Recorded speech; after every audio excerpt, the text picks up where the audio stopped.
Mga pag-iisip ng pag-asa. Nang maggagayoy, sinabi ng propeta Jeremias kay Hananias na propeta, "Dinggin mo ngayon, Hananias.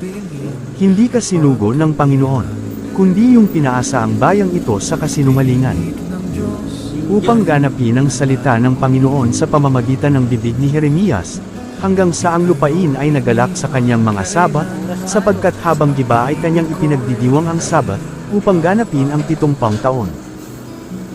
Sapagkat aking itititig ang aking mga mata sa kanila sa ikabubuti, at aking dadalhin sila uli sa lupain ito, at aking itatayo sila, at hindi ko itutulak sila.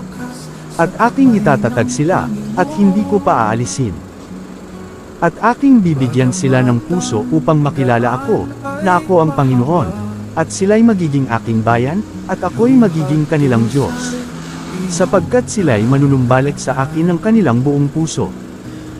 Sapagkat nalalaman ko ang mga pag-iisip na aking iniisip sa inyo, sabi ng Panginoon, mga pag-iisip tungkol sa kapayapaan, at hindi tungkol sa kasamaan, upang bigyan kayo ng pag-asa sa inyong huling wakas. At tumawag ka sa akin sa kaarawan ng kabagabagan. Ililigtas kita, at iyong luluwalhatiin ako.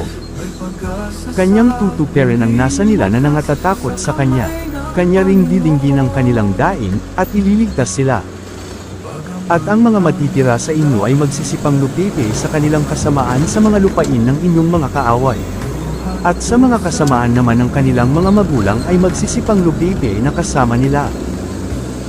Ngayon inyong ay lagak ang inyong puso at ang inyong kaluluwa upang hanipong sundin ang Panginoon ninyong Diyos. Kayo'y bumangon na, at itayo ninyo ang santuaryo ng Panginoong Diyos, upang dalhin ang kaba ng tipan ng Panginoon, at ang mga banal na kasangkapan ng Diyos, sa loob ng bahay na itatayo sa pangalan ng Panginoon.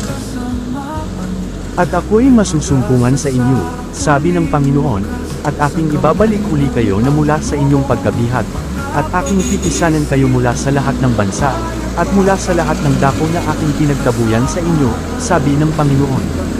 At aking ibabalik kayo uli sa dakong mula sa aking pinagdalhang bihag sa inyo. Sapagkat anong dakilang bansa nga ang may Diyos na napakalapit sa kanila, na gaya ng Panginoon nating Diyos kailanman tayo'y tumawag sa Kanya. Tayo ay mapalad sapagkat mayroon tayong Diyos na hindi malayo, kundi laging handang makinig.